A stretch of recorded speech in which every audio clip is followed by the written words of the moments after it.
Welcome. Today, I am going to tell you a story that will change everything you thought you knew about ancient Egypt. You might have heard about the pyramids before. Maybe you know about King Tutankhamun or Cleopatra. But today, I am going to tell you about something far more extraordinary. Today, I'm going to tell you about a pharaoh so powerful that he carved his face into a mountain 4 times, each statue sitting at 20 meters tall.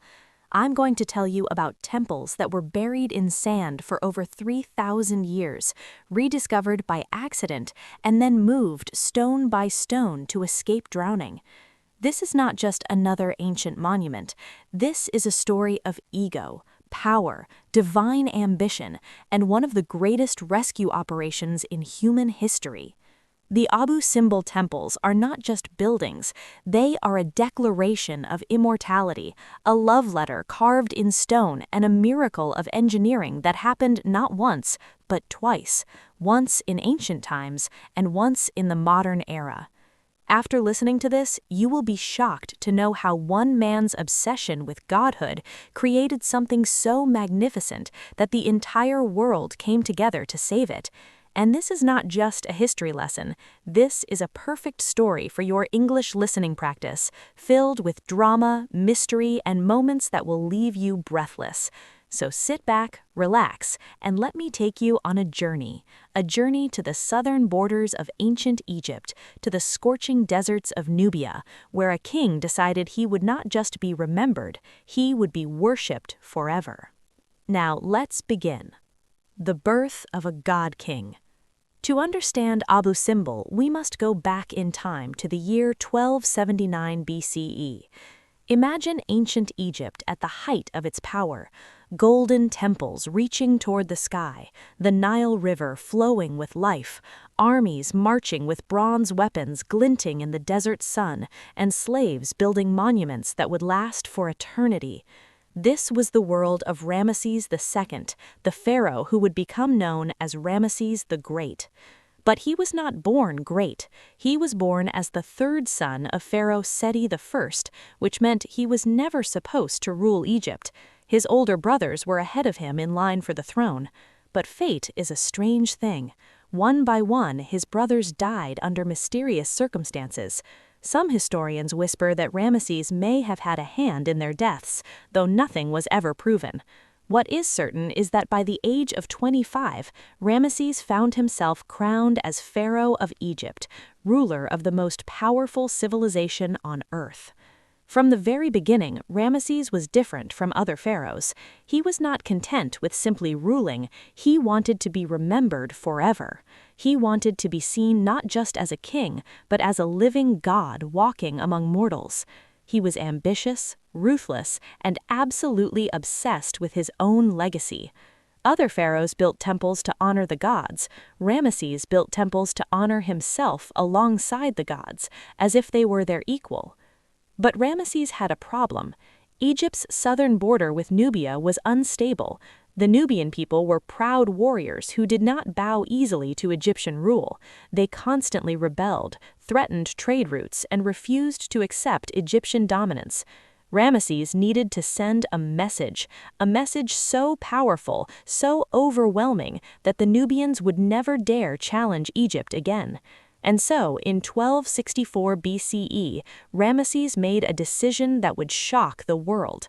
He would build 2 massive temples carved directly into the mountainside at Abu Simbel, right on the border with Nubia. These would not be ordinary temples. They would be monuments to his own divinity, his military might, and his eternal power.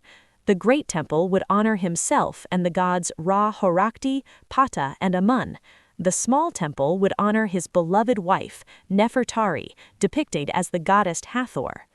But before we talk about these magnificent temples, we need to understand the woman who inspired one of them, the woman Ramesses loved more than any of his other wives. Her name was Nefertari Meretmut, which means beautiful companion, beloved of Mut. Nefertari was not just beautiful, she was educated, politically savvy, and came from a noble family with royal blood. She was Ramesses' first and most important wife, his great royal wife, the woman who stood beside him during the most critical years of his reign. Unlike his other wives who lived in the shadows of the palace, Nefertari traveled with Ramesses, appeared in state ceremonies, conducted diplomatic correspondence with foreign queens, and was depicted in temples alongside him, an honor rarely given to royal women. The love between Ramesses and Nefertari was something extraordinary. On the walls of her tomb in the Valley of the Queens, Ramesses had inscribed words that still move people to tears today. "My love is unique. No one can rival her, for she is the most beautiful woman alive. Just by passing, she has stolen my heart." But their love story was not without pain. Nefertari gave Ramesses at least 6 children, 4 sons and 2 daughters.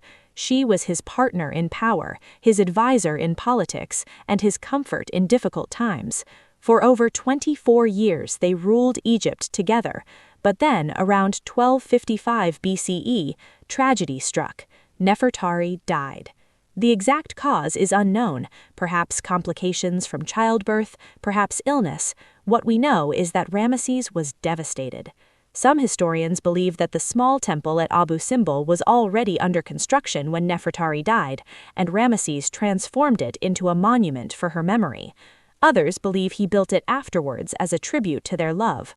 Either way, the small temple stands as one of the most romantic gestures in ancient history, a husband making his wife into a goddess, carving her face into a mountain so that she would be worshipped for all eternity alongside him.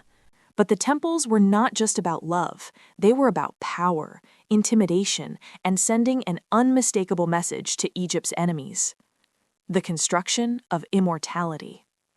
Now, imagine you are a Nubian trader traveling north along the Nile River around 1244 BCE, 20 years into the construction of Abu Simbel.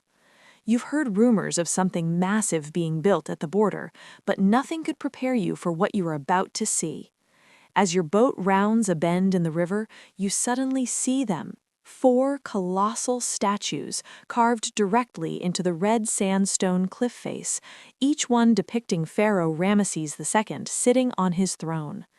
Each statue is 20 meters tall. That's about as tall as a 7-story building. The statues are so massive that a single fingernail on these statues is the size of a human hand. Between the legs of these giant pharaohs stand smaller statues, Ramesses' mother, his wife Nefertari, and several of his children, but they only reach to his knees, emphasizing his dominance. Above the entrance, carved into the stone, is a falcon-headed sun god Ra-Horakhti and hieroglyphs that spell out one of Ramesses' many names. The entrance itself is framed by a row of carved baboons worshipping the rising sun, and on either side of the doorway, massive hieroglyphic inscriptions proclaim Ramesses' military victories, his divine status, and warnings to any enemies who dare approach Egypt's borders. This was the great temple of Abu Simbel, and the message was clear. Ramesses is not just a king, he is a god. Challenge Egypt, and you challenge the divine itself. But how was such a monument even possible? This was 1264 BCE, over 3,200 years ago. There were no cranes, no modern tools, no machinery. Yet somehow, ancient Egyptian engineers carved an entire temple complex out of solid rock. The construction took approximately 20 years and required thousands of workers. These were not slaves, as Hollywood movies would have you believe, but skilled laborers, architects, sculptors, and engineers who were paid for their work. They used copper and bronze tools, wooden wedges, and an intimate knowledge of stone grain and fracture points. First, they had to select the perfect cliff face, one that was solid enough to carve, but not so hard that it would shatter under the constant pounding. Then they carved from the top down, slowly chiseling away the rock to reveal the colossal statues hidden within. The precision was astounding. The faces of Ramesses are so detailed that you can see individual features: the slight smile, the shape of his eyes, the royal cobra on his crown. But the exterior was just the beginning. The Great Temple extends 63 meters into the mountain, deeper than an Olympic swimming pool is long. Inside, there are multiple chambers supported by massive pillars, each carved to look like Ramesses as the god Osiris, arms crossed, holding the symbols of kingship. The walls are covered with intricate reliefs showing Ramesses' military campaigns, particularly the Battle of Kadesh against the Hittites, a battle Ramesses claimed as his greatest victory, though historians now believe it was actually a draw. And here's where it gets truly remarkable. The temple was designed with such precision that twice a year, on February 22nd and October 22nd, the first rays of the rising sun would penetrate all 63 meters into the temple and illuminate the sanctuary at the very back. In this sanctuary sit 4 statues: Ra-Harakti, Ramesses himself, Amun-Ra, and Ptah. For about 20 minutes, the sunlight bathes 3 of these statues in golden light. Only Ptah, the god of darkness, remains in shadow. This solar alignment happened on what many believe were Ramesses' birthday and coronation day. Think about that for a moment. Over 3,200 years ago, without computers, without modern astronomy tools, ancient Egyptian architects designed a temple carved into solid rock that would capture sunlight at precise angles on specific days of the year. This wasn't just art. This was genius-level engineering combined with astronomical knowledge that would not be matched for millennia. But if you think the Great Temple is impressive, wait until you see what Ramesses built for his beloved Nefertari. A temple for the queen of his heart. About 100 meters north of the Great Temple stands the Small Temple, though calling it small is almost insulting. This temple was dedicated to Nefertari and the goddess Hathor, the goddess of love, music, and motherhood. What makes this temple absolutely extraordinary is this. On the facade of the small temple, there are 6 standing statues, each about 10 meters tall. 4 of them depict Ramesses II, and 2 depict Nefertari. But here's the shocking part. Nefertari's statues are the same size as Ramesses' statues. This had never been done before in Egyptian history. Queens were always depicted smaller than their pharaohs, positioned at their husbands' feet or knees, symbolizing their lower status. But Ramesses made Nefertari equal in size to himself.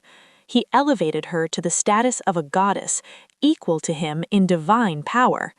Around her statues, smaller figures of their children stand between her legs, just as they do between Ramesses' legs at the Great Temple. Above the entrance to the small temple, a hieroglyphic inscription reads, Ramesses II has made a temple excavated in the mountain of eternal workmanship for the chief queen Nefertari Meretmut in Nubia forever and ever. Nefertari, for whose sake the very sun does shine. Read that again. For whose sake the very sun does shine. In ancient Egypt, the sun was the most powerful force in existence, the source of all life. And Ramesses was saying that the sun itself shone for Nefertari. This was not just love, this was worship. Inside the small temple, the walls are covered with reliefs showing Nefertari participating in divine rituals, making offerings to the gods, and being embraced by goddesses as an equal. In one scene, Hathor herself crowns Nefertari as a goddess. The message was unmistakable. Nefertari was not just a queen, she was divine. Ramesses spared no expense in honoring the woman he loved. The pillars inside are topped with the face of Hathor, her cow ears prominent, her eyes watching over the sacred space. The colors that once adorned these walls, deep blues, vibrant reds, brilliant golds, have faded over millennia, but you can still see traces of the original paint, giving us a glimpse of how breathtaking this temple must have been when it was new. But here's the tragedy. Despite creating a monument that declared Nefertari would live forever and ever, Ramesses could not save her from death. She died around 1255 BCE, perhaps during the construction of the temples, perhaps after they were completed. Ramesses lived for another 42 years without her, married many other women, fathered dozens more children, but none of them were honored the way Nefertari was. By the time both temples were completed around 1244 BCE, they had achieved exactly what Ramesses intended. The Nubians saw these massive monuments and understood the message. Egypt was untouchable, Ramesses was divine, and resistance was futile. The temples stood as guardians of the border, silent sentinels carved in stone, radiating power and intimidation. For centuries, pilgrims, soldiers, and travelers passed by Abu Simbel, gazing up in awe at the colossal faces of Ramesses. Priests maintained the temples, performing rituals and making offerings to the divine pharaoh and his queen. The temples were vibrant centers of worship and political power. But then, slowly, everything changed. The temples disappear into sand and legend. Ramesses II died in 1213 BCE at the age of approximately 90, having ruled Egypt for 67 years, one of the longest reigns in history. He outlived many of his children and was eventually succeeded by his 13th son, Merneptah. After Ramesses' death, Egypt's power began to decline. New dynasties rose and fell, foreign powers invaded, and the glory of the new kingdom faded into memory. As Egypt weakened, the temples at Abu Simbel became less important. They were far from the centers of power, located in remote Nubia, difficult to reach and expensive to maintain. Priests stopped coming, rituals ceased. The temples, once vibrant with activity, fell silent. And then the desert began to reclaim them. Year after year, sandstorms swept across Nubia, carrying millions of tons of sand from the Sahara Desert. The sand accumulated against the cliff face, slowly climbing up the legs of the colossal statues. Within a few centuries, the great temple's entrance was half buried. Within a millennium, only the heads and upper torsos of the 4 Ramesses statues were visible above the sand dunes. The small temple disappeared almost completely. The ancient Egyptians who lived in the area knew the temples were there, buried under the sand, but they had become part of folklore, mysterious faces watching from the dunes, remnants of a forgotten age. Local Nubians called the site the Mountain of the Pharaoh, but few remembered who this pharaoh had been or why these temples existed. And then, something remarkable happened. One of the 4 colossal statues partially collapsed. An earthquake, probably around 27 BCE, caused the upper body and head of the second statue from the left to fall. The massive fragments lay scattered at the statue's feet, a pile of broken stone that would remain untouched for over 1,800 years.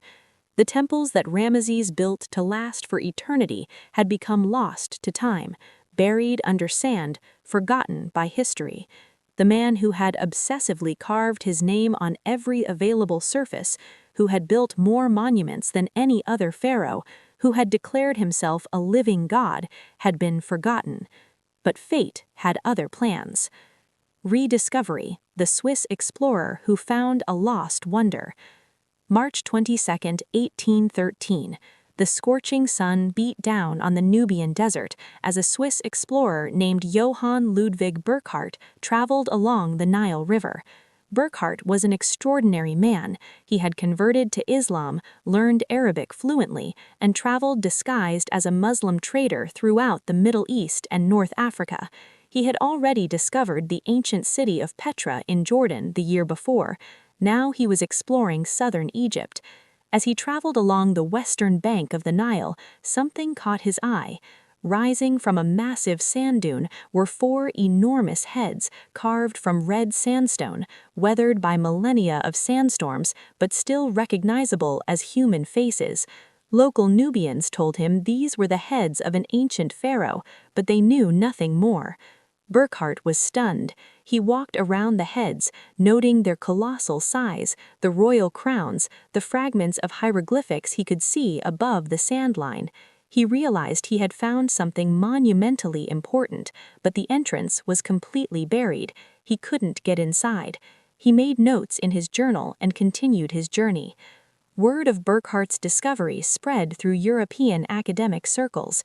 Egypt was becoming fashionable among European explorers and treasure hunters during this period. Napoleon's expedition to Egypt in 1798 to 1801 had sparked Egyptomania throughout Europe. Everyone wanted to find ancient treasures. 4 years later, in 1817, an Italian explorer named Giovanni Battista Belzoni heard about the buried temples. Unlike Burckhardt, who was primarily a scholar, Belzoni was an adventurer and treasure hunter. He was a massive man, nearly 2 meters tall, who once had been a circus strongman in London. Now he was in Egypt, collecting antiquities for the British consul. Belzoni was determined to get inside the Great Temple. He organized a team of local workers and spent weeks digging through the sand, trying to reach the entrance. The sand was relentless. Every night the wind would blow much of their progress back into the holes they had dug, but Belzoni was stubborn. Finally, on August 1, 1817, they cleared enough sand to reveal a small opening at the top of the doorway. Belzoni, despite his massive size, squeezed through the narrow gap. With only a torch to light his way, he became the first person in over 2,000 years to enter the great temple of Abu Simbel. What he saw inside took his breath away. The torchlight flickered across walls covered with hieroglyphics and painted reliefs, massive pillars carved to look like the pharaoh as Osiris, chambers extending deep into the mountain. Everything was perfectly preserved. The sand that had buried the temple had also protected it from looters and the elements. Belzoni made detailed drawings and notes. He was particularly fascinated by the battle scenes on the walls, though he didn't know which pharaoh had built the temple or who the battles depicted. The ancient Egyptian language had not yet been deciphered. That wouldn't happen until Jean-François Champollion cracked the code using the Rosetta Stone in 1822, 5 years later. When Belzoni emerged from the temple and told the world what he had found, scholars were astounded. This was not just any temple. This was potentially one of the most significant archaeological discoveries ever made in Egypt. Over the following decades, more archaeologists, linguists, and historians came to Abu Simbel. They translated the hieroglyphics and realized the truth. These temples had been built by Ramesses II, Ramesses the Great, one of ancient Egypt's most powerful pharaohs. But even as scholars celebrated the rediscovery of Abu Simbel, a new threat was emerging, one that would put the temples in more danger than they had faced in 3,000 years. The threat: a new Nile and the race to save Abu Simbel. For millennia, the Nile River had flooded every year, bringing life-giving water and nutrients to Egypt's agricultural lands. But by the early 20th century, Egypt's rapidly growing population needed more consistent water supplies. The Nile's seasonal flooding was unpredictable.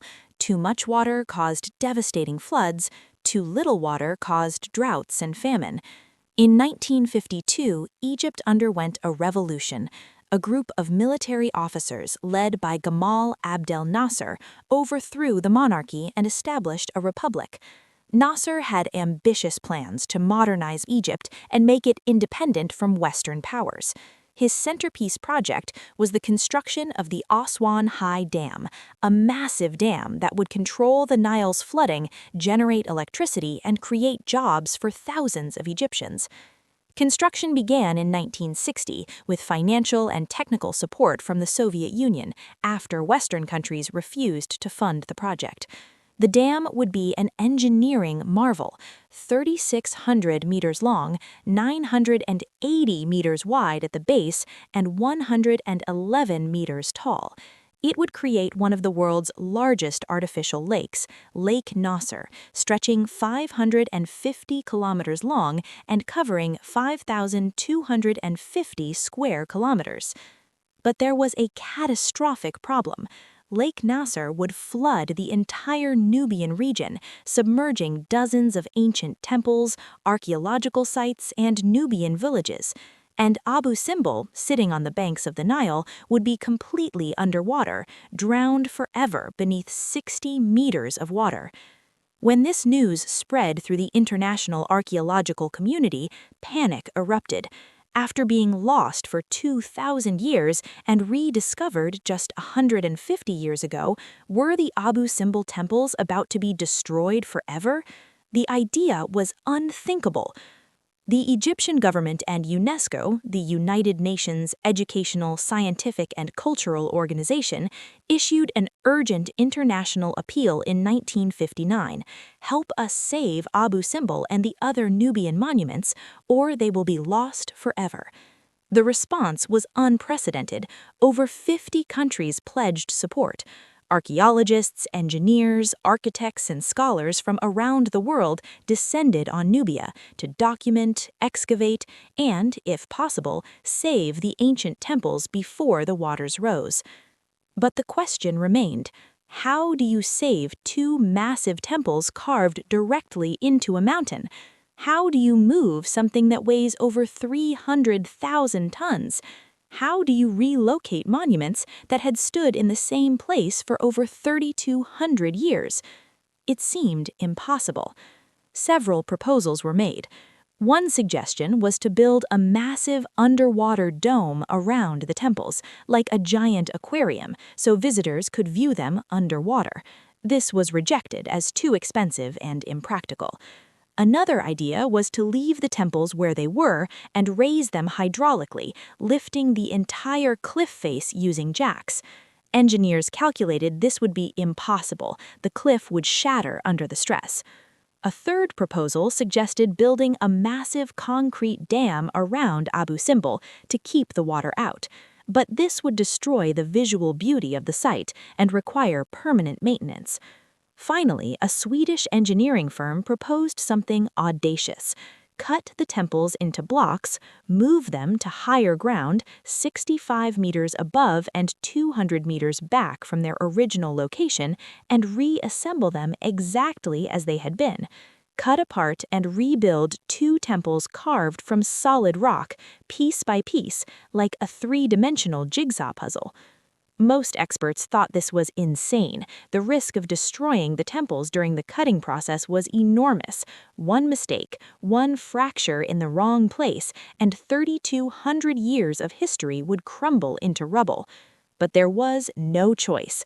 The water was rising. In 1964, the decision was made. The temples would be cut apart and moved. The cost? $40 million USD, equivalent to over $400 million today. The timeline? 4 years. The stakes? If they failed, one of humanity's greatest monuments would be lost forever. And so began one of the most ambitious rescue operations in history. The impossible mission: moving a mountain. Imagine you are one of the engineers arriving at Abu Simbel in 1964. Before you rise 4 colossal statues, each 20 meters tall, carved from solid rock over 3,000 years ago. Your job: cut them into pieces and move them without causing a single crack, without losing a single detail, without destroying the solar alignment that illuminates the sanctuary twice a year.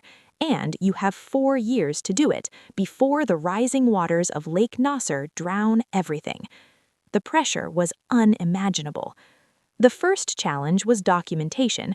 Before anything could be cut, every single detail of the temples had to be measured, photographed, and mapped with absolute precision.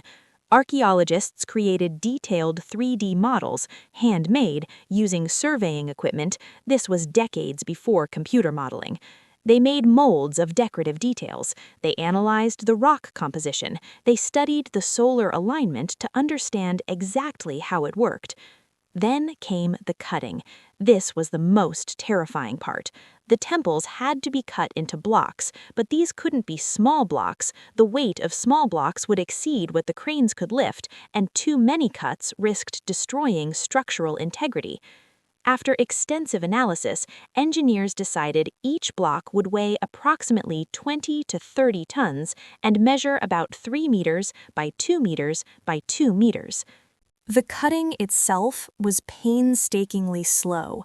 Workers used hand saws, yes, hand saws, to cut through solid sandstone because power tools would create vibrations that might crack the ancient rock. Each cut took hours. Workers would saw a few centimeters, stop and check for any signs of stress fractures, then continue. It was exhausting, nerve-wracking work. As blocks were cut free, they were carefully numbered. Over 1,000 blocks from the Great Temple, 642 blocks from the Small Temple. Each block was wrapped in protective material and lifted by crane. Some blocks contained entire faces of the colossal statues. Imagine a crane lifting a 25-ton block containing Ramesses' carved eye. Thousands of workers watching, holding their breath, praying the stone wouldn't crack. Meanwhile, at the new site, 65 meters higher and 200 meters back, workers were constructing an artificial mountain.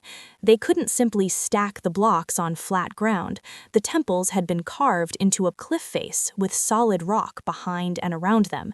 To recreate this, engineers designed and built reinforced concrete domes inside the mountains, creating artificial caverns where the temple interiors would sit. From outside, visitors would never know the mountains were partially hollow and made of modern materials. Then came reassembly. Each block had to be placed in its exact original position with millimeter precision.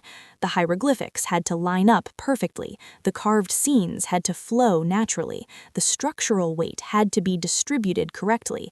And most challenging of all, the solar alignment had to work.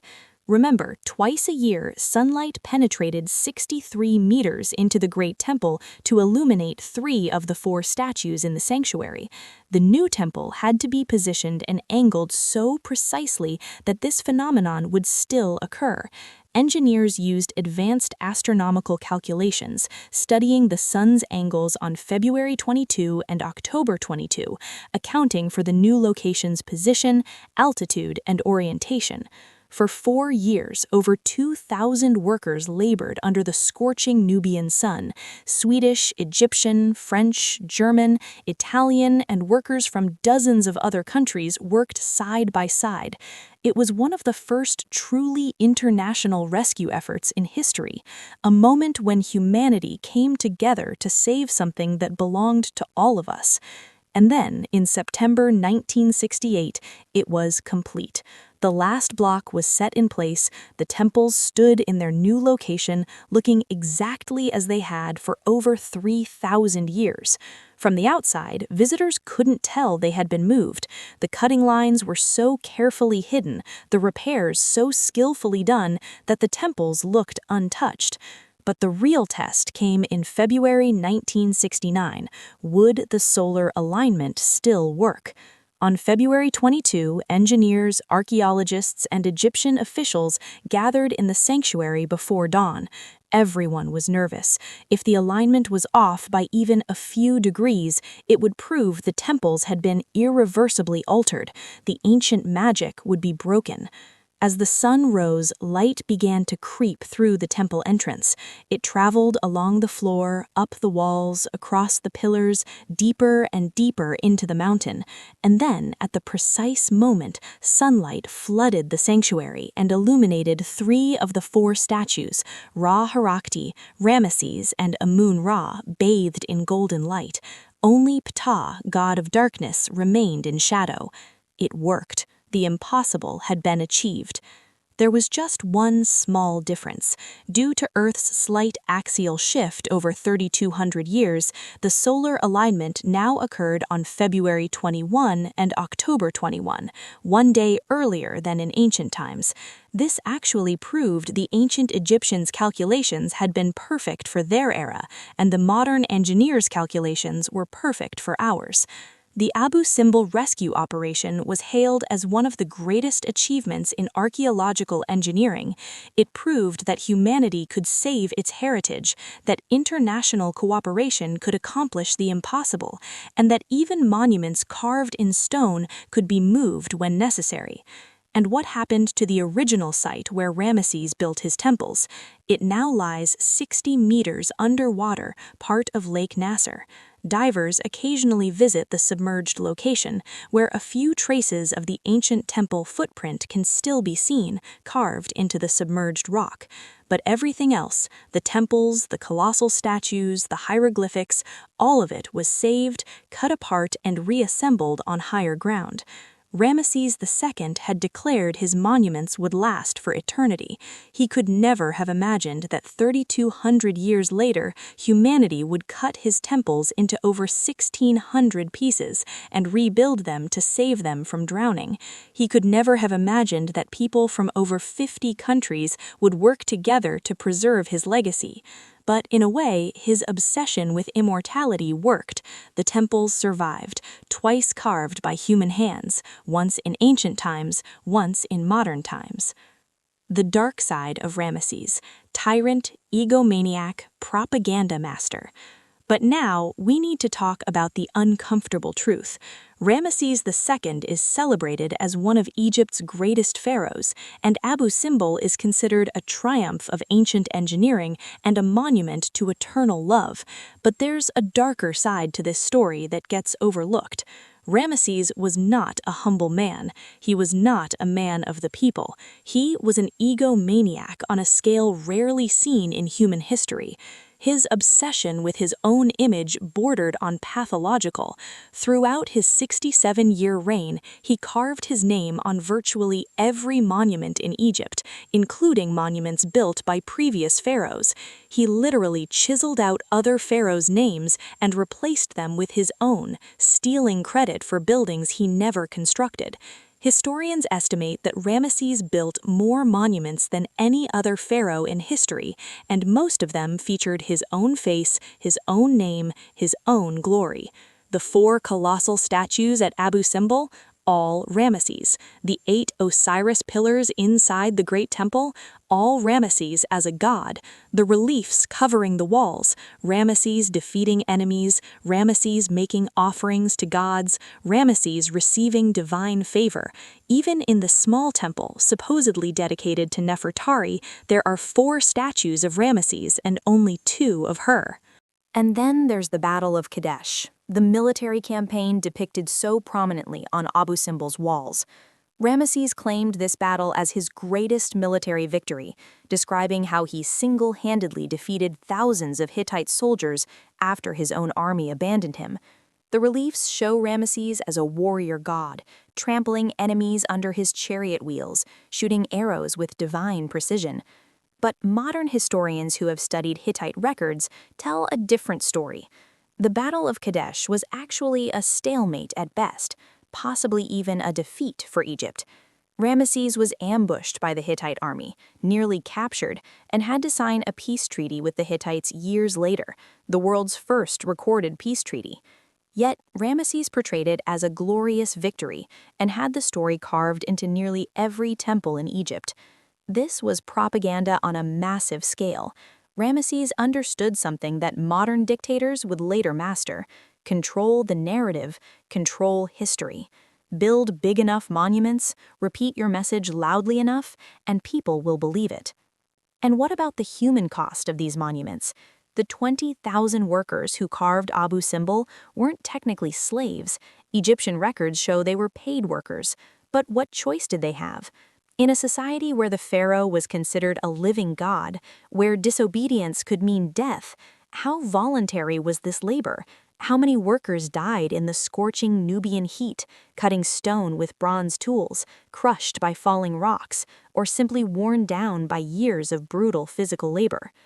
Ramesses lived to be 90 years old, an almost impossible age in ancient times when the average life expectancy was 30-40 years. He outlived 12 of his sons and ruled for 67 years, watching generations of his people be born, live, and die while he remained in power. Some of the workers who began carving Abu Simbel in their youth died of old age before the temples were completed. And what about Nefertari?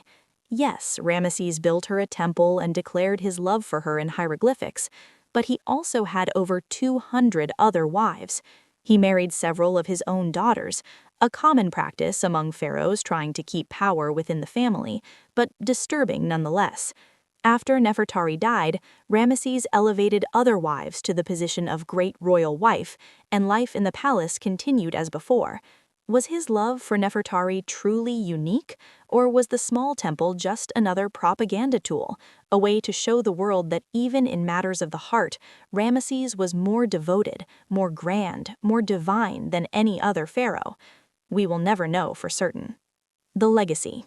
Why Abu Simbel matters today. Despite all of this, the ego, the propaganda, the questionable military claims, there is something undeniably magnificent about Abu Simbel. Today, the temples stand as they have for over 3 millennia, though now in a different location than Ramesses intended. Every year, over 400,000 tourists from around the world make the journey to southern Egypt, traveling hours through the desert just to stand before these colossal monuments. When you visit Abu Simbel today, the experience is overwhelming. You approach from the desert, and suddenly the 4 massive statues appear before you, 20 meters tall, sitting in eternal judgment, their eyes gazing across Lake Nasser toward Nubia. Even though you know they were moved in the 1960s, even though you know they're actually sitting on top of concrete domes, the illusion is perfect. They look exactly as they did when Ramesses workers completed them over 3,200 years ago. Tourists walk through the entrance, following the same path that ancient priests once walked. The temperature drops as you move deeper into the mountain. The walls are covered with hieroglyphics and reliefs, colors still faintly visible after thousands of years. You pass between the Osiris pillars, Ramesses portrayed as the god of the afterlife, his arms crossed, holding the crook and flail of kingship. And then you reach the sanctuary at the very back, where the 4 statues sit in eternal darkness, waiting for their twice-yearly moment in the sun. Engineers and architects still marvel at Abu Simbel. Universities around the world study the 1960s relocation as a masterpiece of engineering. Courses are taught on the techniques used, the planning required, the international cooperation achieved. The project set the standard for all future monument preservation efforts. When other endangered sites needed to be saved, from the temples of Philae to the archaeological zones threatened by dam projects worldwide, Abu Simbel served as proof that it could be done. The temples have also become a powerful symbol of international cultural cooperation. The UNESCO World Heritage Program, which now protects over 1,100 sites worldwide, traces its origins directly to the campaign to save Abu Simbel. The idea that certain monuments belong not just to one nation, but to all humanity, that we have a collective responsibility to preserve our shared heritage, this concept was solidified by the Abu Simbel rescue operation. Every year on February 21st, 22nd, and October 21st, 22nd, hundreds of visitors gather inside the Great Temple before dawn to witness the solar alignment. When the sun's rays penetrate 63 meters into the mountain and illuminate the sanctuary statues, people gasp, applaud, and weep. It doesn't matter that they know the science behind it, or that the temple was moved and carefully realigned by modern engineers. The experience is still magical, a connection across time to the ancient architects who designed this phenomenon over 3 millennia ago. And this brings us to the ultimate question. What is the lesson of Abu Simbel? Is it a celebration of human achievement, proof that with enough ambition, skill, and determination, we can create monuments that last for millennia? Or is it a warning about ego and the dangerous human desire for immortality? Is it a love story carved in stone, or a dictator's propaganda? Is it ancient genius or modern miracle, or both? Perhaps the answer is that Abu Simbel is all of these things simultaneously. It is a monument built by an egomaniac who wanted to be worshipped as a god, yet it demonstrates human capability at its finest. It is propaganda carved in stone, yet it contains genuine expressions of love and devotion. It was saved by international cooperation, yet it celebrates ancient military conquest. It is a temple to the gods, yet the gods depicted are accompanied by a pharaoh who considered himself their equal. The temples survived 3,200 years of sandstorms, earthquakes, erosion, and human neglect. They were buried, forgotten, rediscovered, and then threatened with drowning. And when faced with destruction, humanity came together. Over 50 countries, thousands of workers, the best engineers and archaeologists in the world, all united to save 2 temples carved by a pharaoh who died over 3 millennia ago. That choice, that effort, that success, it says something profound about who we are as a species. We value beauty, we honor history, and we believe that some things are too precious to lose, even if they were created by flawed people for problematic reasons. Today, when you stand before Abu Simbel, you're not just seeing ancient Egyptian engineering, you're seeing 2 monuments, one carved by ancient hands in 1264 BCE and one reassembled by modern hands in 1968 CE. You're seeing both Ramesses' obsession with immortality and humanity's determination to preserve its heritage. You're seeing the best and worst of human ambition in one place. And perhaps that's why Abu Simbel endures. Not because Ramesses was perfect, he wasn't. Not because the temples represent pure love, they don't. But because they represent something fundamentally human, the desire to create something that outlasts us, the need to be remembered, the hope that our love and our achievements will echo through eternity. Ramesses II died in 1213 BCE at approximately 90 years old, having outlived most of his children and watched his mighty empire begin its slow decline. He was mummified and buried in the Valley of the Kings. His mummy was discovered in 1881, and today you can see it in the Egyptian Museum in Cairo, the actual face of the man who built Abu Simbel, preserved for over 3,200 years, his features still recognizable. When archaeologists unwrapped his mummy, they found a tall man with red hair, a hooked nose, and a strong jaw. They found evidence of dental disease, arthritis, and hardened arteries. They found that this god king who built temples to his own divinity was, in the end, just a man who aged, suffered pain, and died like all mortals do. But his temples remain, and twice a year the sun still illuminates his sanctuary, and hundreds of thousands of people still make the journey to see what he built. And in that sense, perhaps Ramesses achieved exactly what he wanted. He may not have become a god, but he did achieve a form of immortality. His name is still spoken, his face is still recognized, his monuments still inspire awe. The final truth. The story of Abu Simbel is not just ancient history, it's a mirror reflecting our own time, our own values, our own choices. When Lake Nasser began to rise in the 1960s, humanity had to make a decision: let the temples drown and focus resources on the living, or spend millions of dollars to save monuments built by a long-dead pharaoh. We chose to save them. That choice reveals what we believe about history, memory, beauty, and our connection to the past. Some critics at the time argued the money should have been spent on schools, hospitals, or feeding the hungry. They weren't wrong. $40 million could have done tremendous good for struggling communities. But humanity chose to save Abu Simbel anyway, and in doing so made a statement. We need beauty. We need history.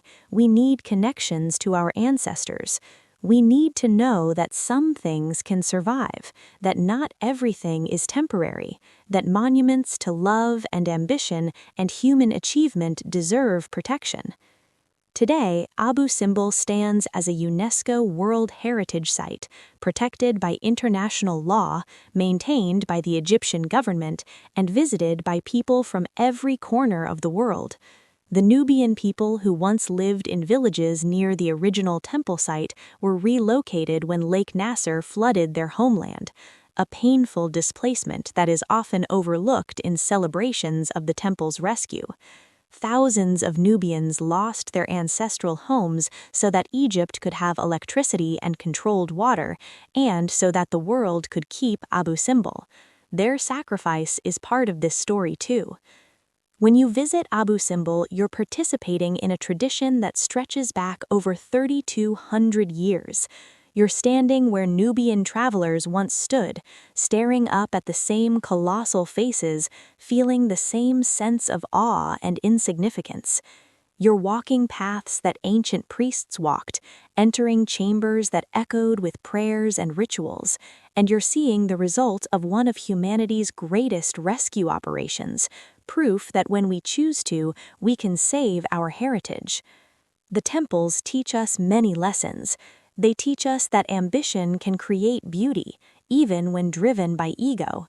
They teach us that love can inspire monuments, even when complicated by power and politics. They teach us that propaganda can become art, that tyrants can create treasures, and flawed people can build perfect things. They teach us that international cooperation is possible, that seemingly impossible challenges can be overcome, and that humanity sometimes chooses to save beauty, even when it's expensive and difficult. Most importantly, Abu Simbel teaches us about time itself. These temples have stood for over 3,200 years. They were ancient when Rome was founded. They were ancient when Jesus walked the earth. They were ancient when Islam arose. They have witnessed the rise and fall of empires, the birth and death of religions, the transformation of human civilization from bronze tools to space travel, and they're still here, still magnificent, still inspiring awe in everyone who sees them. And so the Abu Simbel temples stand today, not quite where Ramesses built them, but close enough. 4 colossal statues gaze across Lake Nasser, their stone eyes eternal and unchanging. Twice a year, the sun illuminates the sanctuary, just as ancient architects designed, and hundreds of thousands of people from around the world continue to make the pilgrimage to see these monuments, drawn by the artistry, the history, the love story, the engineering miracle, or simply the human need to witness something that has endured across millennia. This is the story of Abu Simbel, a monument built by ego that became a treasure saved by cooperation, temples carved to establish dominance that became symbols of love, propaganda that became art, and ancient stones that required modern miracles to survive. It is Ramesses' immortality, achieved not quite as he imagined, but perhaps more meaningful than he could have dreamed. Because his temples don't just commemorate him, they commemorate all of us, our shared human story, our capacity for creation and preservation, our eternal struggle against time and oblivion. The Abu Simbel temples are not just monuments to a pharaoh or his queen, they are monuments to human ambition, human love, human ego, human engineering, both ancient and modern, and human determination to preserve beauty even when it would be easier to let it go. That is why Abu Simbel will live forever.